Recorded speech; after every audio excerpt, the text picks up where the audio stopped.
Landscape photography is more than just shooting some nice-looking natural scenery. As a photographer, your goal should be to convey how the scene affects you, what you like about it, and how it makes you feel. Looks good. My name is Ed Heaton. I'm a professional photographer from Akron, Pennsylvania. In this Tamron Tipcast, I'll show you how to take your landscape photography to the next level.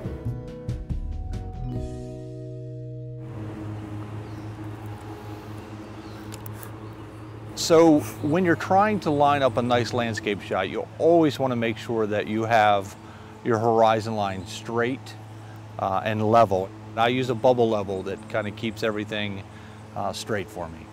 You know, I can get very, very close, I can eyeball it up and it looks pretty good, but even just slightly off, you're going to have that compositional flaw that you wouldn't have if you had it perfectly straight.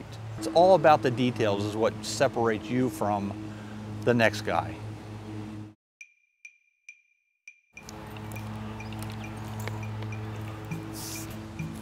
Looking for a little bit of depth here. I'm applying depth in my image because what I'm trying to do is put something in the foreground.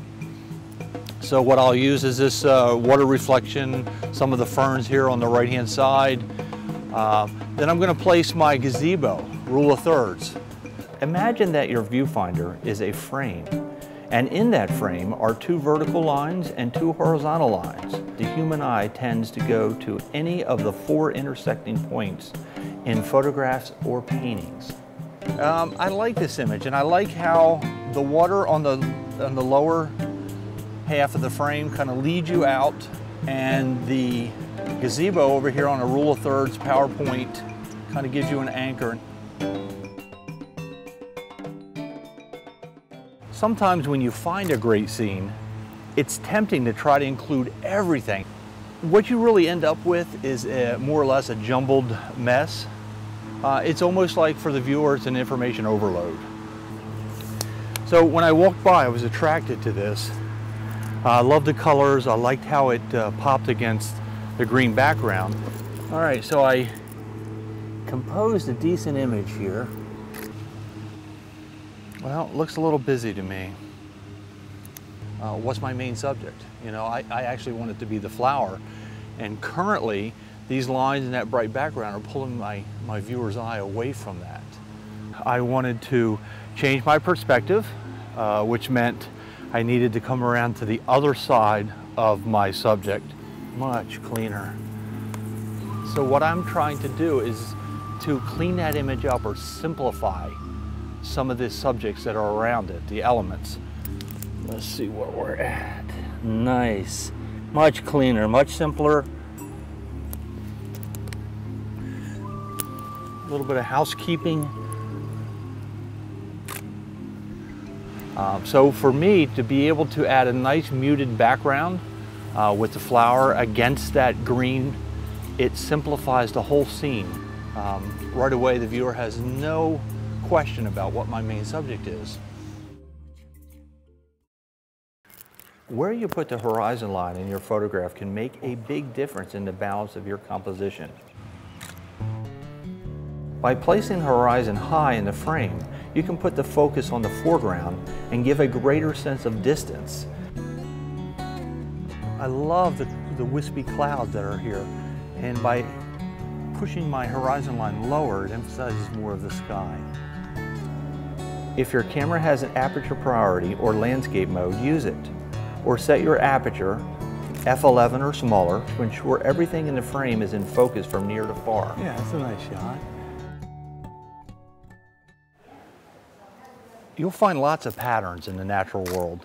Swirls, shapes, lines, a lot of repetition in color, things like that. That's what you want to look for. Capturing them within a composition will create powerful and compelling photographs.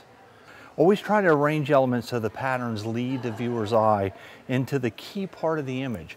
All right, so walking along, I happened to notice this huge leaf on the left-hand side.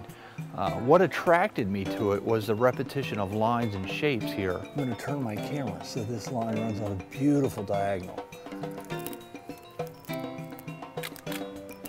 Being backlit works perfectly to emphasize shapes, lines, and textures. I'm always looking for a frame. I'll use this door frame to kind of direct you into the door.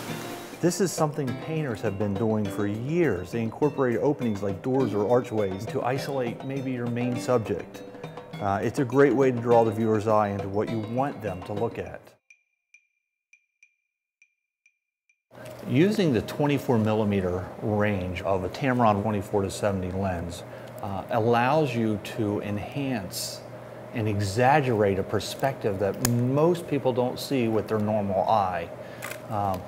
It just enhances the whole scene for you.